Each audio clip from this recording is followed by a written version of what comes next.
Good afternoon. I'm Brett Perlman, and welcome to the Center for Houston's Future Energy and Climate webcast series.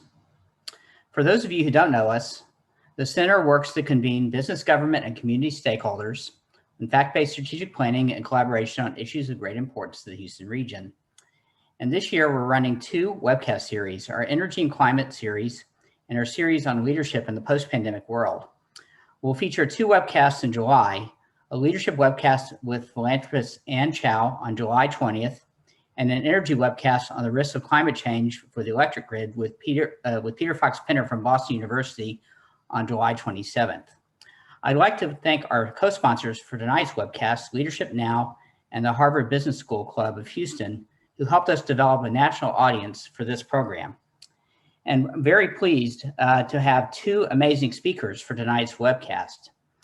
Rebecca Henderson is the John and Natty MacArthur University Professor, one of 25 university professors at Harvard University. She's a research fellow at the National Bureau of Economic Research and a fellow of both the British Academy and the American Academy of Arts and Sciences. Her research focuses on the degree to which the private sector can play a major role in building a more sustainable economy. Her recent book, Reimagining Capitalism in a World on Fire, was shortlisted for the Financial Times McKinsey Business Book of the Year for its focus on the need for companies to reframe their missions to address climate change and sustainability. Her research and writing on climate change has made her class the most sought after class among Harvard Business School students. And we're also pleased to have Bill Langin. Bill is Vice President of Exploration for North America and Brazil at Shell Oil Company.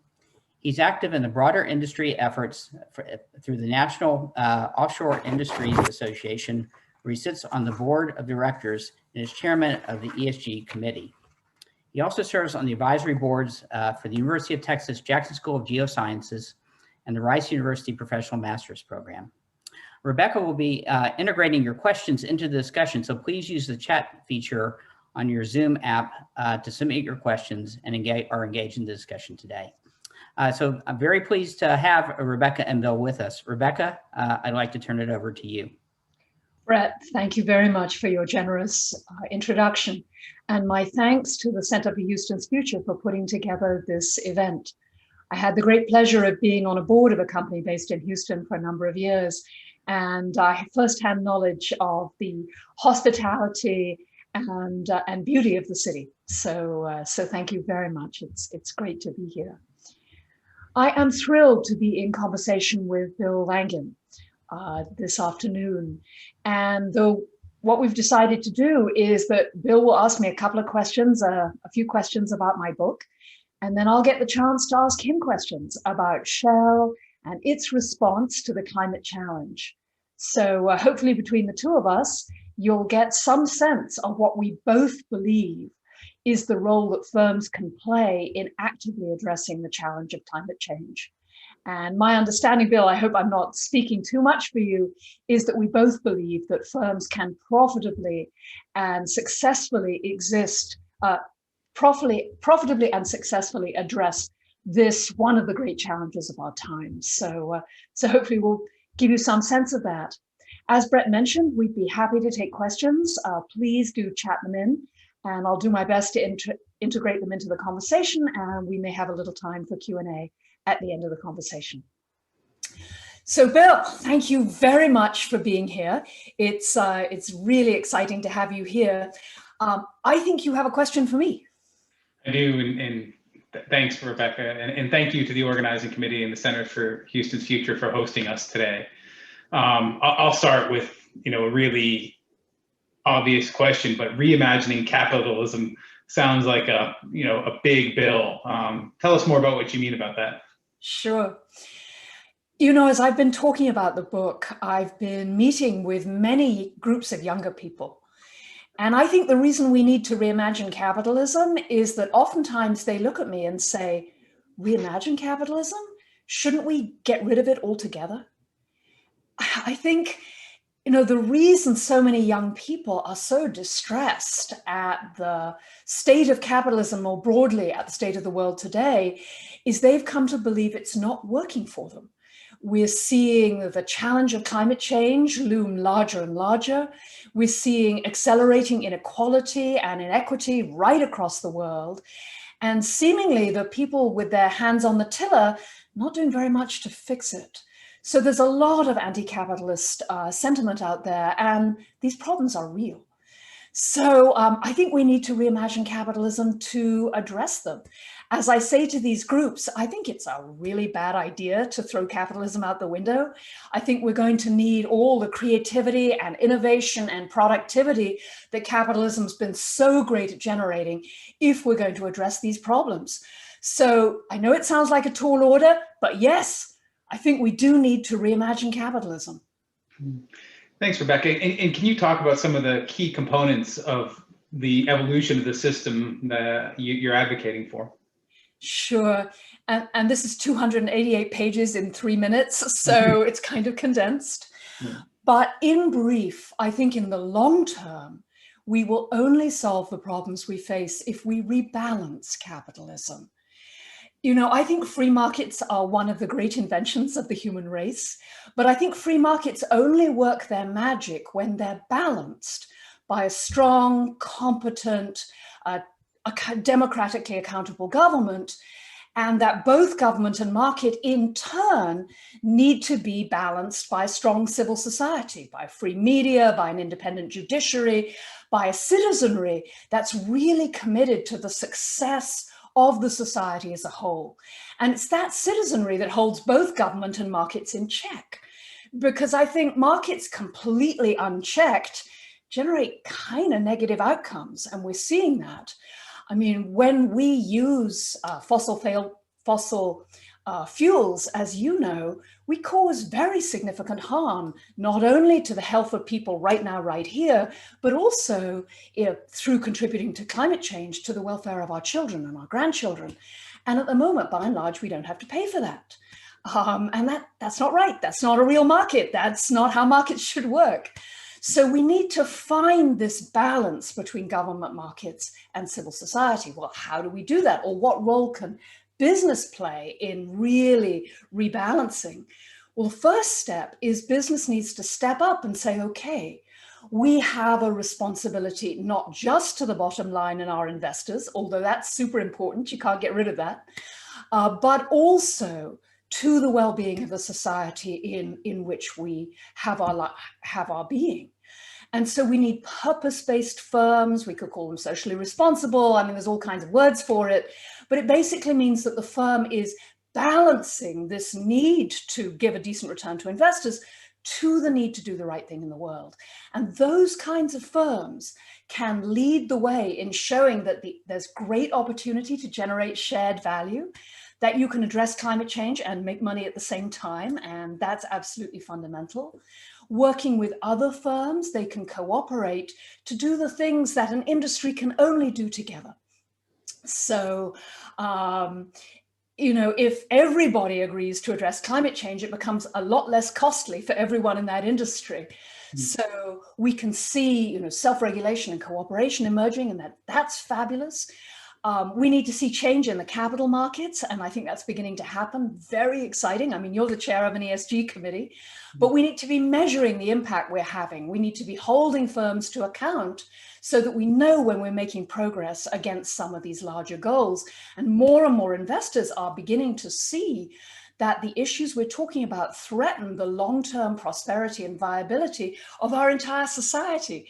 So if you're an investor that basically holds passive investments or holds the whole market, you've got a strong business case to get engaged. And so getting the capital markets engaged and getting investor support is really critical. And then last but not least, in my vision of a reimagined capitalism, business becomes an active partner with government in shaping legislation and regulation that means that firms can make money doing the right thing and addressing these major problems. So that's reimagining capitalism in 3 minutes. Fantastic summary, and thanks for that, Rebecca. And in the book, you also talk about companies and social responsibility. Can you comment a little bit more on the aspect of social responsibility, and if there are specific examples of companies that you see are doing this well? Sure. I mean, the good news is there are more and more examples of firms stepping up to this challenge. And it's a challenge of doing the right thing. I mean, authentically being committed to making a difference in the world, but also generating fantastic financial results, because that's the only way this is going to be viable in the long run. So I would look to Walmart, which has been an incredible leader in showing that you can move to renewable energy, that you can reduce waste and energy use throughout the supply chain. I mean, Walmart took $1 billion a year to the bottom line just through re-engineering the efficiency of their trucking fleet and making those trucks more efficient. I mean, even for Walmart, $1 billion a year is a lot of money. But Walmart is showing that this can be done. They're having knock-on effects to the entire consumer goods industry and really propagating through their supply chain. They're planning to take 2 gigatons of carbon out of their supply chain over the next 10 years, and they're supporting their suppliers in doing that. And as you know, that's one heck of a lot of carbon. So I think of a firm like Walmart that's just demonstrating you can do this and you make money the whole time as you do it, because this is Walmart we're talking about. So you know it's got to be profitable. I mean, another example would be Elon Musk at Tesla. I mean, Mr. Musk is clearly an eccentric but brilliant guy. But I would make the argument that his commitment to electric vehicles has probably accelerated the transformation of the entire automotive industry by, let's pick a number, 4 or 5 years, something like that. And then let me close, because these kind of sound like enormous companies, by talking about my friend Eric Osmundson, who became the CEO of a waste company in Norway. And this is after a career in private equity, so it didn't seem like a super sexy career move. But Eric, who I've come to know well, he believed that as a business person, he really wanted to make a difference against some of the big problems. And it turns out that recycling instead of just dumping waste into holes in the ground could reduce climate emissions by hundreds of millions of tons. And so he bought this waste company, and the first thing he found was that it was wildly corrupt. The people were just dumping waste into holes in the ground and lying about it. And he decided he was going to go clean. He told his customers he was going to raise prices to cover the cost of disposing of waste correctly. And his competitors denounced him for bringing the industry into disrepute. It was a really tough time. I mean, he had to have police protection for his children for a while. And I know he talked to his wife about whether this was the right decision to make, but he was super committed to doing this. And what he's been able to do is persuade his customers to pay a bit more because they're worried about their brand. He's persuaded several of his competitors to join him in promising to do the right thing. Those of his employees who stayed, because when he made the initial announcement, half of his senior team quit.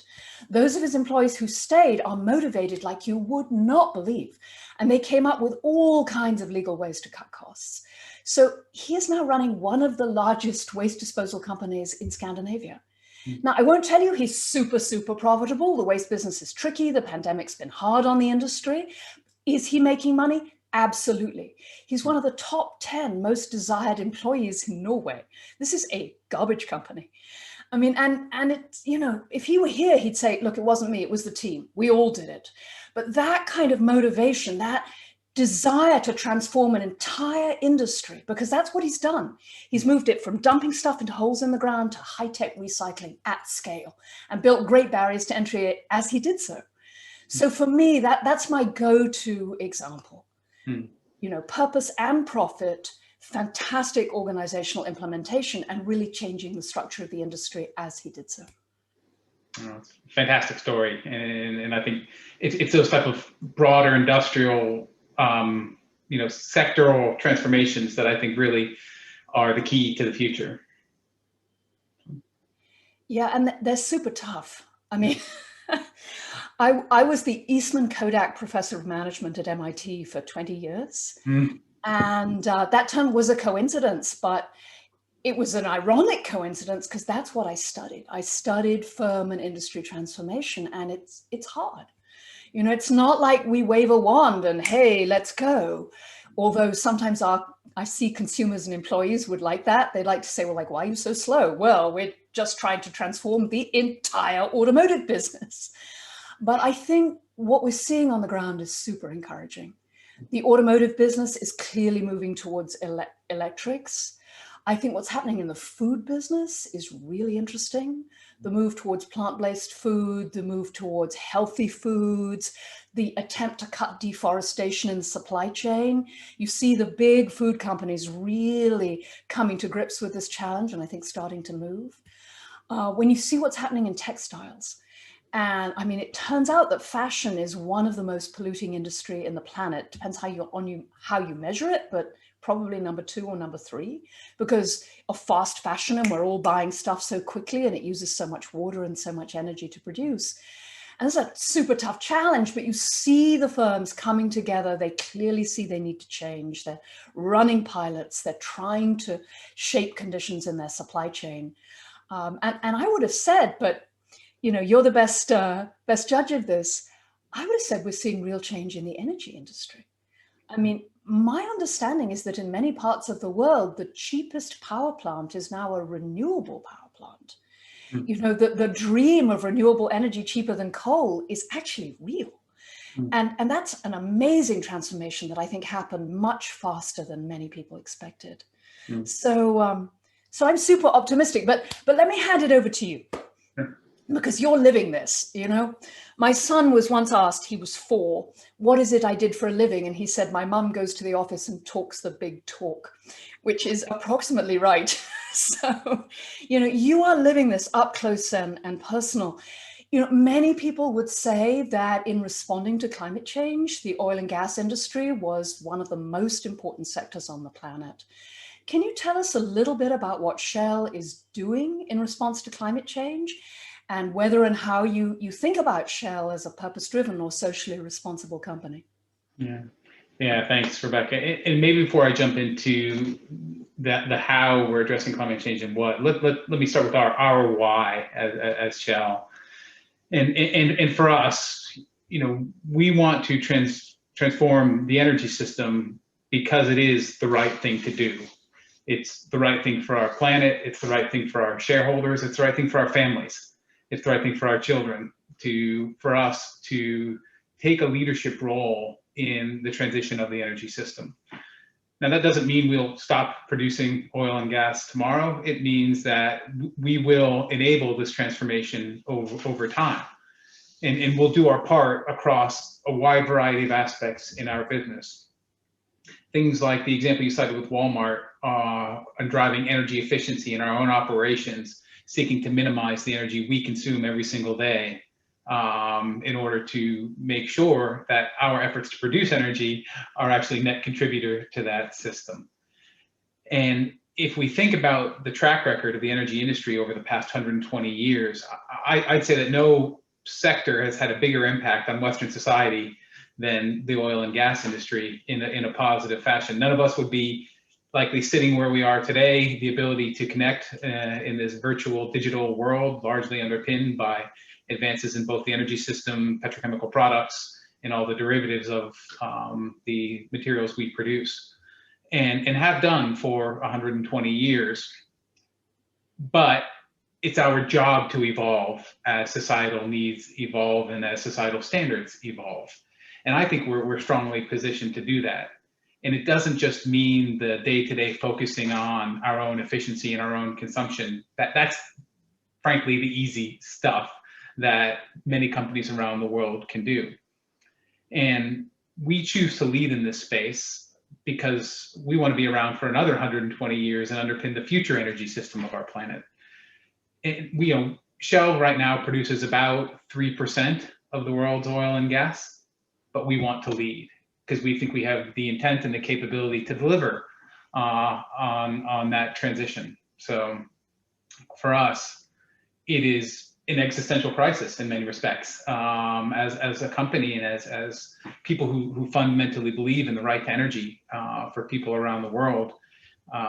So we not just focus on today, but looking at how our projects that we're currently evaluating contribute to the future carbon footprint of the energy we choose to supply. And if we don't see an ability to meet a certain performance standard in that, we choose not to do it. At the same time, we look at creating more low carbon consumer products. So not just accepting that the ultimate products we supply through to the end users have to stay as they are. We're doing fundamental chemistry, physics research to change how we make the products we supply, in addition to the carbon footprint of those products. And also, and maybe coming back to the point you made around different sectors, we put in place a customer-facing business that's entirely devoted in different sectors to looking at decarbonizing a sector at a time. And I think that's really exciting. You talked about Shell being a leader, Bill, and it's so exciting to hear you talk. I had the chance to go to your website and look at the energy transition plan you've put together, which I thought was super impressive. And I don't know if you want to talk a little bit about the specifics of that, but I was impressed that you're quite clear that you plan to do this profitably and sort of what the steps might be. And of course, there's a lot of uncertainty. You're investing in a whole wide range of startups in all kinds of fields. And I think really thinking in very interesting ways about the evolution of the companies. So I have a couple of questions, and you can pick up what you think is most interesting. Do you want to talk a little bit about, where that plan came from and what's in it and why you think it's possible? And I'm super curious because of my history as the Kodak professor. Can you talk about what it felt like on the ground to move the organization to the place you're in now? How you were able to persuade your employees, who are all busy making their quarterly numbers and are deep in the oil and gas business, like, transition? Really? How? I mean, I would be super curious to hear how that happened, and any advice you'd give to people who are listening and thinking about moving their own organizations. Sure. I'll start with that second one, and I'll say the part of the business that I work in, the upstream and exploration part of it, feels very much at the pointy end of this energy transition stick, if I'm honest. And I'll say the people that I have the privilege of working with, geologists and engineers, are some of the most passionate people around the environment and climate change that you could possibly want, working in service of that energy transition. I'm a geologist by training, and me and many of my peers started in geology because of the sheer awe of Mother Nature, and we're drawn into our chosen profession by the natural world.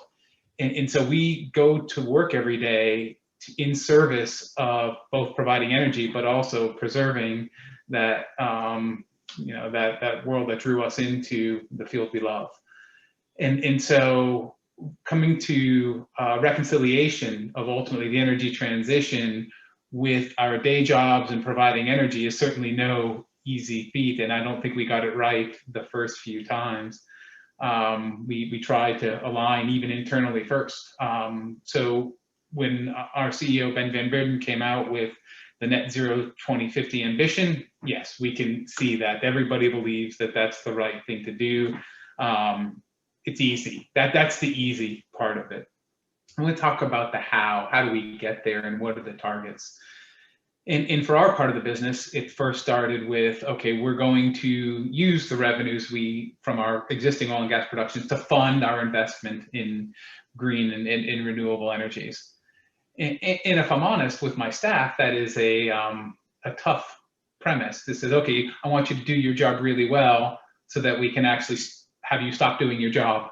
And you can imagine that there's some very interesting discussions that happen when you talk about that. But when we delve deeper into our operations and in the way Shell executes its business, particularly around the Gulf of Mexico and some of our core called deep water businesses, if you look at the net carbon footprint of the molecules we supply, it is amongst the lowest net carbon footprint barrel of oil that can be supplied globally, if not the absolute lowest.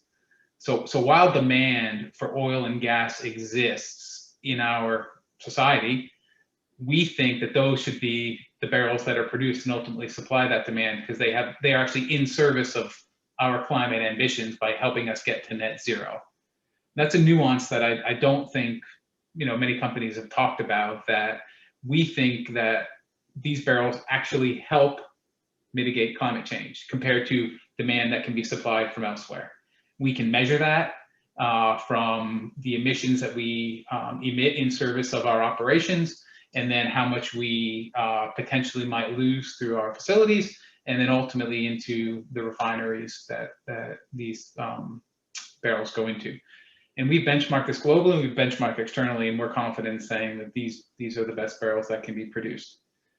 So where we're at now, at least from my part of the business, is we want to be part of a low carbon energy supply chain, and not just see our efforts in service of, you know, maybe funding complete investment in somewhere else, but actually taking the free market approach to say, while demand for this commodity exists, we think we should be the one supplying it because we can produce the best barrels, we have the best design standards, and we'll work with governments and regulators to put in place the best operating procedures to make sure that it's done in the cleanest possible way. So, and that excites people because now we're part of the transition. We're not, you know, working ourselves out of it. And that really has started to resonate amongst the more upstream focused people in Shell. So it's taken us a little while to walk ourselves into a place where it's truly inclusive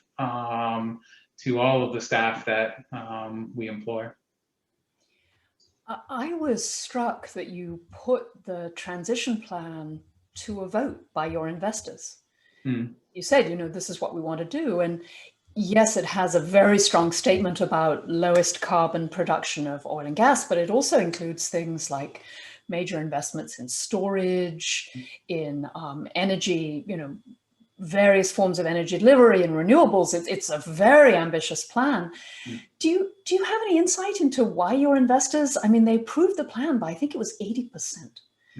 You know, why do you think your investors are excited about what you're doing? I think if you look at the capability that Shell brings in the broader energy space, we have the experience and the skills to move both molecules and electrons. And so we can really bring to the table a diversity of energy supply that maybe some of the truly, you know, the only green focused or only the molecule focused companies haven't had that depth of experience and breadth of impact across that broader energy spectrum.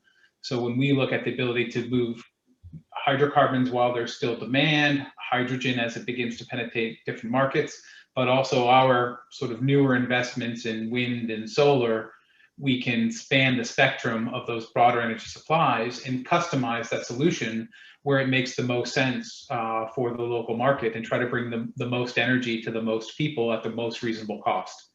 And for us, that customer-facing mindset is something that's crucial to our future existence and ultimately thriving through the energy transition in a profitable way.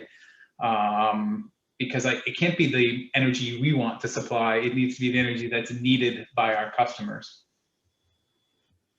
Wow, it's such an exciting and audacious plan. I'm thrilled to be talking about it.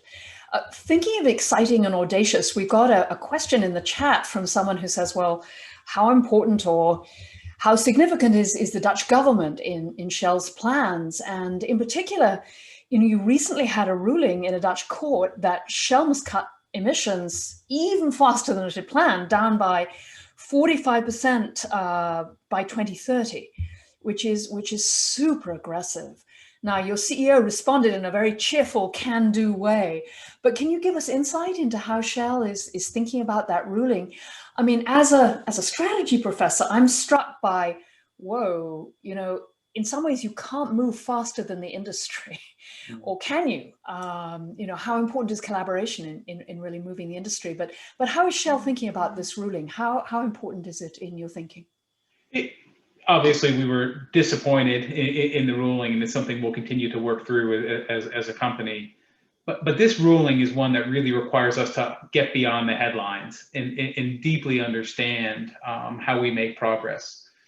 And I think, you know, what hurt me personally in this is being singled out as a single company in this element, because we believe that the climate change transformation can only be accomplished by integrated working across industry with society and government. And as I mentioned earlier, we are only about 3% of the world's oil and gas production. And so our efforts alone won't get us there. but that's why we're not concentrating on our efforts alone. That 120-year track record that we have has given us well over 100 million unique customers. And we'll use that brand power to deliver our message that we think the energy system transition is needed, and we will continue to supply, or we will develop newer low carbon supplies in a way that we think meets those customer needs. But we've also have extensive experience working across probably well over 100 different international governments in putting in place regulatory standards and design standards that are really sustainable and will help us evolve into the next wave of the energy system in a way that I think does meet the climate ambitions. So we want to leverage all of that existing experience and relationships we have to help us take that step forward. But it needs to be integrated across not just our industry, but society and governments as well. Wow, so there's a lot to unpack there. Let me start by asking you to sort of double click on your customer relationships. My understanding is that you're an active member of a number of industry consortia where you're working with particular industries to cut their carbon usage. Could you tell us a little bit about that? I just have an intuition that that could be super important. It is. So the National Offshore Industry Association is probably the one I'm most intimate with and do the most with. And just even next week, we have a webinar to share some of our best practices around energy efficiency and offshore operations, where we'll bring in our experts that run our offshore platforms, our supply vessels, and all the various pieces of kit that we have. And we'll just sort of open up on how we've increased the efficiency of, say, our compressor stations on our platforms, the ships that transport people, and then how we're thinking about potentially incorporating renewable energy with our oil and gas operations. And we'll cite an example. I used to work in Australia before coming back to Houston in 2019. And in the last year, we've taken an investment decision to put in place a solar project that will now power our compressor stations in the gas fields that we operate in Australia, rather than take power off of a coal-fired grid. And so we've already begun to replace, where we can, legacy fossil fuel power with renewable options where we think it's feasible. And we'll share, our thinking, our design criteria, whatever people want to learn from us. We're more than willing to promote those to others through these partnerships. Would you be comfortable talking about some of the work I believe you're doing in jet fuel? Because decarbonizing aviation is one of the super tough challenges, as I understand it. Is that an area you've done some thinking? I know Broader Shell has. It's not an area I've personally delved into. So other than knowing that the effort is happening and knowing that it is certainly one of the targeted efforts where we see a substantial reduction possible due to the future growth in aviation, I'd be speaking out of expertise if I talked about our research chemists and their efforts to develop a lower carbon jet fuel. So other than acknowledging it's absolutely happening and agreeing to follow up if there's interest, I'll shy away from that one. No problem. In my world, that's called a pass on a cold call. So that's no problem. Bill, you've mentioned several times that you think working with governments is important, an important part of the solution. And I mentioned the need for regulation, and well-designed, appropriate regulation if we're really to make this transition. Could you talk a little bit about why you think that's so important and how Shell is trying to advance that agenda? Without a strong regulatory framework, I think everybody has agreed climate ambition suffers. We think that the supply of energy into the system is important enough that the minimum standards towards responsible production just need to be there. Back in 2019, our U.S. President Gretchen Watkins even wrote an article suggesting we roll back to the 2016 emission standards and advocating for much stronger regulation, even when given the option potentially to loosen some of those regulations. But it is the role of government to look and do what's best for society and people. And we need to, given the expertise that we hold within our company, help create that informed conversation. So whether it's on design standards for pipelines and compressors and offshore platforms, or whether it's in total emissions and flaring standards, we hold a much deeper level of technical expertise around what's achievable in a cost-effective way versus other part, the government itself. So I think it's really our duty to help facilitate a conversation on how we get there in an informed way.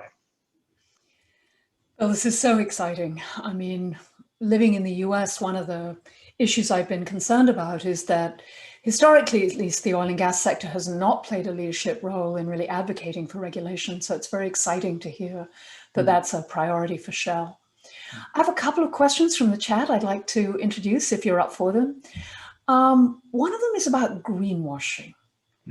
And, either as an investor or an employee, how does a firm persuade its constituents that it's really for real about this and not just making, forgive me, but nice noises? Ultimately, you have to stand behind your words and with your investments and as you go forward. And if you look at the commitments that our CEO and our executive committee have made, in investing $2 to $3 billion per year in renewable technologies and in green energy solutions going forward, that is real proof. It is well over 10% of our future committed capital over the next few years going into these types of projects. But that doesn't also recognize the improvements to the existing projects that we're also taking on a daily basis that also are in service of that ultimate net zero emissions goal for 2050. So I think you have to talk about your emissions targets and your ultimate emissions in the same breath that you talk about your cash flow, and understand that they complement each other in almost every respect. So as we look at our projects, the vast majority of times we look at improving the net carbon footprint of our projects, we ultimately end up in a more profitable situation as well. So it is us stepping back and maybe I'll steal your word, in reimagining the way we execute our traditional projects at the same time as funding the, I'll call it the headline renewable projects that are easier to understand how they contribute.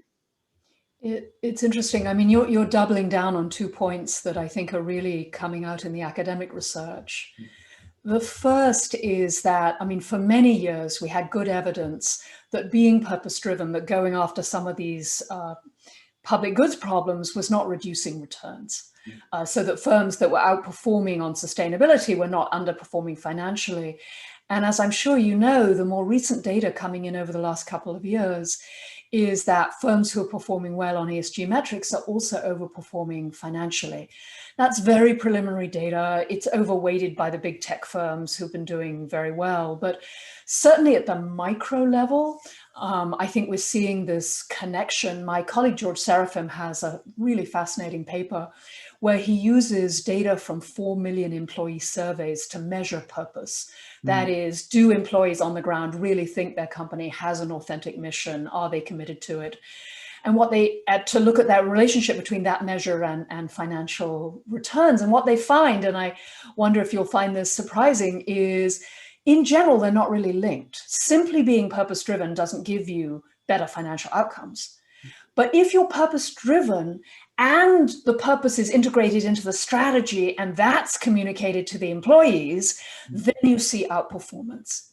And that really matches my intuition. And it links into my second point, which you also touched on, which is metrics, metrics, metrics. I mean, I used to say that I thought accountants were boring, but I didn't realize they were fundamental to the survival of civilization. You know, that we've got very, very good at measuring financial quantities. And what we need to do now is measure non-financial quantities. They're material to the performance of the business. Investors want them, employees want them, customers want them. And so I think one of our great challenges is finding material auditable, replicable measures that are linked to financial performance in the way you described, so that investors can see the link is there, and so that constituents like customers and regulators can hold companies to account. And that's the way to really get past greenwashing, is metrics, metrics, metrics. So I could see your passion and enthusiasm. You talked about purpose, right? And that's what we had to get to, I think, to really get that first step in. And then as you talked about the metrics, one of our tenets on our own transformation is what gets measured is what gets improved, right? And unless you're taking the time to actually understand your emissions and carbon footprint, you can't possibly improve it. And so if you were to look through the quarterly performance statements, or even the monthly performance statements of every single one of our assets, you would see the carbon intensity of that asset measured now. Every single one. So every line manager is seeing the carbon intensity at their level for their operation? Yes. Yeah. Because we've decided that this is a critical component of the way we will evaluate assets and projects going forward. So it has to be measured in order to be improved. And so as you talked about the metrics, I can picture all the monthly and quarterly reports in front of me, and we see this, and you're held to account. So if you had an issue, and whether it be in plant upset and you've flared a bit or whatever it happened to be for unplanned reasons, we'll seek to understand why, but then we'll also understand how to prevent those in the future. So these are more on the operational and tactical elements that we can actually, yes, we maybe had an issue that happened safely because the system operated as designed, but then we ask the question, well, does that have to be how the system is designed in the future? And can, in our next round of facilities, can we have a system that trips or upsets in a way that doesn't create a carbon spike? And what can we learn from this? So it's not just learning how to maybe mitigate that trip, it's then taking it back into the design standards of how we think about things. Classic double loop learning is what I would call it. I mean, you're applying the tools of continuous improvement to carbon reduction, in addition to all the other qualities you're managing. Can I ask a very aggressive question, which is, Sure. Are any part of incentives weighed on carbon intensity? Absolutely. So the corporate scorecard for our senior executives has been tied to carbon intensity for the last 3 or 4 years. And now it is on the scorecard for every employee. So the group carbon intensity impacts everyone's financial benefit at the end of the year. Wow. Questions are coming in fast and furious. So let me throw another one at you. As you've said, Shell is only 3% of the world's oil and gas production. And in fact, when we look at the data, a lot of oil and gas is produced by the large sovereign oil companies. Can you speak a little to whether Shell is working with some of these companies to share best practice, whether you think there's any chance that they'll begin to think in these kinds of terms? Any insight you can give us into the kind of world picture and how that might be changing, I think would be really welcome. We're privileged to work with many countries around the world, and we've had some long-standing joint ventures, and I've been privileged to be part of a few. And the ones where I say where we have a working interest in are part of that company, I see the same drive and energy to reduce the net carbon footprint. Because if I come back to one of the fundamental tenets, almost every single time, good for carbon footprint is good for business. So every molecule of gas that we capture, rather than either emit through fugitive emissions or flare, is a molecule that we can then ultimately sell to a customer. So fundamentally reducing those is good. If you look at places like Oman, where we've had a joint venture since the 1950s, they've recently taken investment on some of the world's largest solar projects as well. And so you see these countries taking a very forward-looking view in many respects on the future of their energy systems. And I think over the top of what used to be called Petroleum Development Oman is now a parent company called Energy Development Oman, which is meant to drive and incentivize the transformation of the energy system of Oman, which is a place close to my heart where I had the privilege to live for a few years. And if you absolutely see the drive for a place like that to evolve. That's so interesting and so encouraging. Gonna get edgy again. Sure.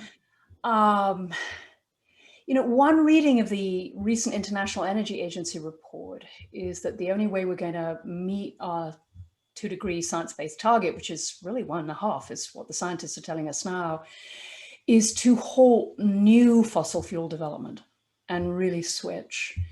How is Shell thinking about new classical fossil fuel development projects? Is that something you're planning to scale back or halt?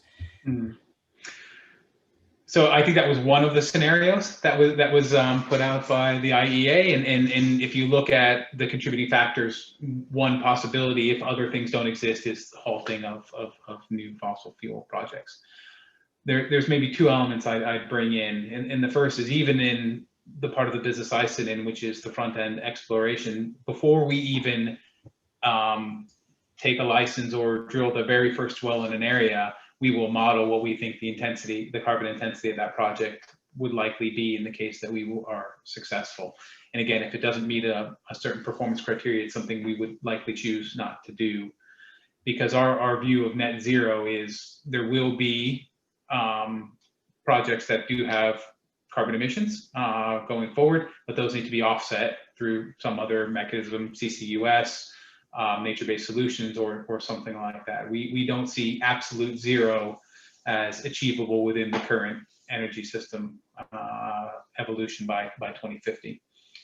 At the same time, we see the likely continued development of frontier positions, so areas where there aren't existing infrastructure or existing markets to utilize any associated gas, as more challenging toward that ambition. In many places, it is the existing markets and infrastructure that allow us to export the gas and ultimately get it into customers' use that create lower carbon intensity developments. And so for us, it's really being very thoughtful around the areas where we would choose to go in what are perceived in the newer hydrocarbon developments. Okay. So I'm interpreting what you're saying as, rather be in gas than in oil sands, for example. Is that too simple? Every project has to be evaluated on its own merits, and I've seen projects externally, internally, where a gas project actually has higher carbon footprint than an oil project. You have to. This is where I do think we suffer at times from the 24/7 news headlines and the social media impact on all green is good, all hydrocarbons and fossil fuels are bad. I think that's too simplistic. And one example I'll give: when I was working in Australia, I had a neighbor who had a Tesla with a license plate that said 0 CO2. But when he went home and plugged it in every night, the power drawn was from a brown coal-fired power plant. And that brown coal-fired power plant probably had 4 times the CO2 footprint of any natural gas plant built in the US in the last 20 years. And so I think, the question for me is really to understand the end-to-end impact of the raw materials, the energy sources, and ultimately the products that we're choosing to put out there. And that's why I think this coalition between society, governments, and industry is so crucial, because I don't think any one of those groups can understand that end-to-end impact on its own. And bring in the expertise from academia as well to help us. This is a big, complicated problem that without the right people thinking about the solutions, I don't think we'll get the best outcomes. So I have far more questions than I can ask in the 10 minutes that remain. We've been talking only about carbon. And again, this may not be a question you feel you have expertise to respond to. But one of the things about fossil fuels is they have immediate health implications as well. I mean, my colleagues in the School of Public Health, when I really press them, like, give me a price for what happens when I burn a ton of coal, what's the health cost of burning a ton of coal? And then I push my colleagues in the School of Economics, but give me a price on the climate change. the numbers come out about the same. I mean, the damage caused by burning fossil fuels, coal in particular, but there's real health effects from burning oil as well. Is that something you take account in your planning and you're thinking about this transition? If I was to talk about burning oil and burning coal, we wouldn't advocate that either one of those fit into a long-term energy system that we envision. If you certainly look at any of the scenarios we put out there, we advocate strongly for the need to transition to gas-fired power if you need hydrocarbons as quickly as possible, and that's something we've been advocating for quite some time. So as far as then talking about the price on either one of those, not something that No, I'm not asking you for that. It's just sort of how you're thinking about that. Yeah, looked in. So, but we are strong advocates of replacing any sort of burning of oil or burning of coal with gas as quickly as feasible. That would. So could you then talk a little bit about methane emissions? I know this is something Shell's talked a lot about, but some early estimates suggested that the flaring that can occur, the leaks that can occur in natural gas production and in transport can sort of give you a climate profile that looks uncomfortably like some of the fuels you're trying to replace. So how is Shell tackling methane emissions? How do you think about that problem long term? Yeah, so again, fundamentally, every molecule we lose, apologies for the dog, every molecules we lose is a molecule we can't sell. So we have every incentive to keep every molecule in the pipe or in the tanker as much as possible. We are very proactive in all of our efforts around that, keeping the molecules contained, because it's also a safety issue for us, right? The last thing we want is any uncontrolled molecules floating around. We do proactive floor camera monitoring of all of our facilities. We do mass balance calculations from different parts in our export pipelines. And so we can account for much more than is being purported in like some of the different thoughts around losing several percent, I'll say, of methane through production systems. We just don't see anywhere near these several percents being quoted when we monitor our own efforts there. And in several places, we publish these data. And let me just weigh in here, which is, there's a couple of things about methane. As I'm sure many of our listeners know, methane is a much more potent greenhouse gas than carbon dioxide, so you really don't want it floating around. Mm. And the other is my understanding, at least, Bill, and comment if you want to, is that accidental methane emissions are much higher among smaller producers than they are among the large majors. Mm. And again, to me at least, this really speaks to the need for government regulation to make sure that all the players in an industry are playing on a level playing field, and that emitting methane is really minimized as much as possible. So I couldn't agree more. I think this is coming back to the earlier discussion we had around having the right regulations in place and the right standards in place to do this. And it fits right into the comments Gretchen was making around methane flaring. I think at the time in the Permian, the amount of gas being flared was very substantial. And I think we saw that as fundamentally wrong. And this is what inspired Gretchen to write that note at a time when, maybe the government wasn't as receptive as we would have hoped to our position on reducing methane emissions. So I think we're fundamentally aligned on that. While we're talking about methane, this links back to my mention of Erik Osmundsen company, Norsk Gjenvinning. And one of the reasons building a truly circular economy where we recycle everything we can and we compost our food waste, for example, is because landfills produce methane. That's, so getting smarter right across the value chain is going to make a big difference. Brett, I can see you on our screen. Are you telling us we really have to stop? No, I wanted to just time for closing statements. So I wanted to get into the conversation and just ask both of you for your advice. We at the Center for Houston's Future are thinking about the role that this Houston can play as the low carbon energy capital of the world. So since I both have you here, how would you think that Houston ought to be positioning itself from a strategic standpoint? What ought we be doing as a city, in terms of thinking about repositioning Houston, rebranding ourselves, thinking about new industries we ought to develop.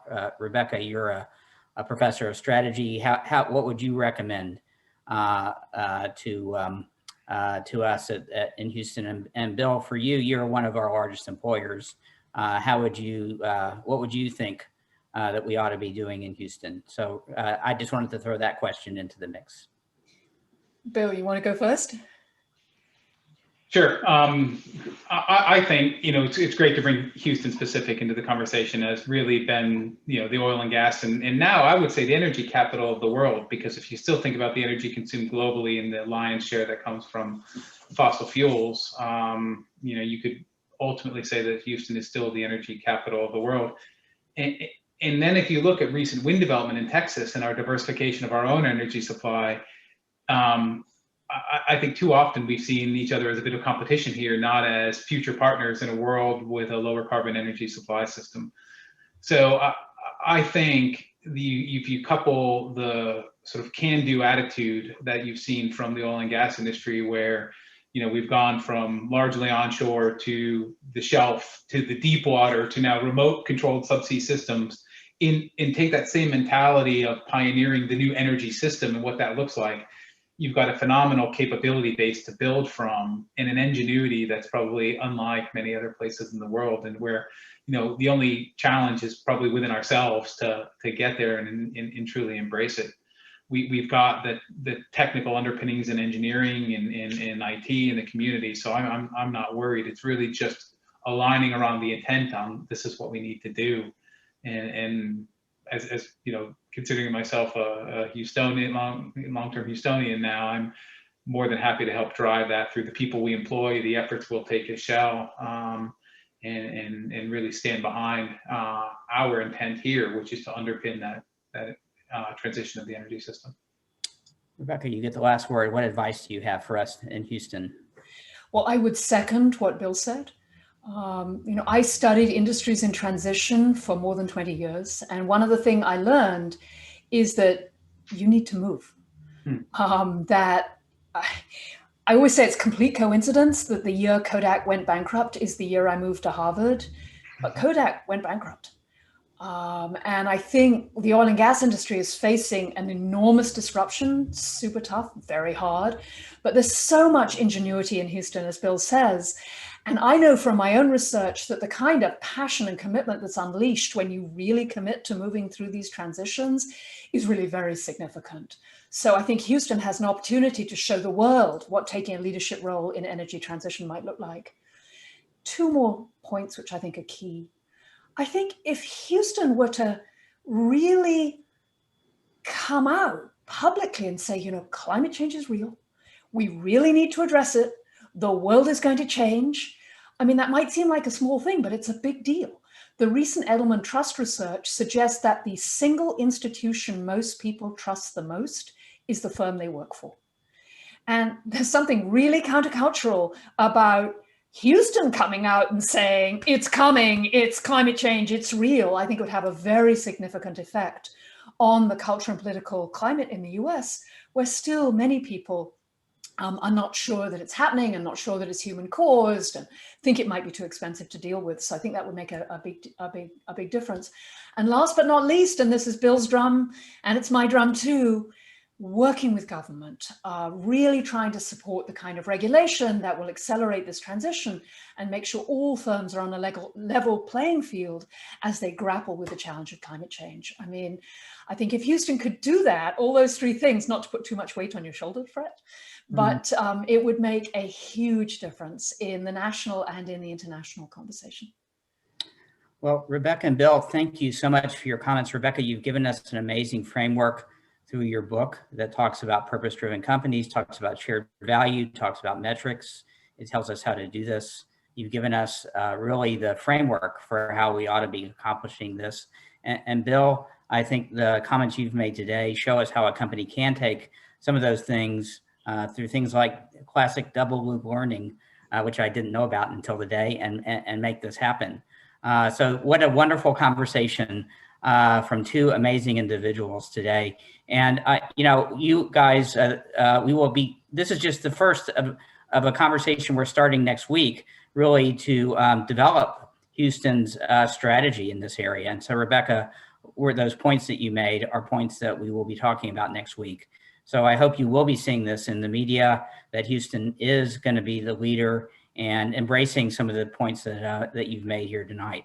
So I would just want to thank both of you for spending time with us today. I think the comments you've made today will resonate for weeks and months and hopefully years to come in making Houston a leader in the energy transition.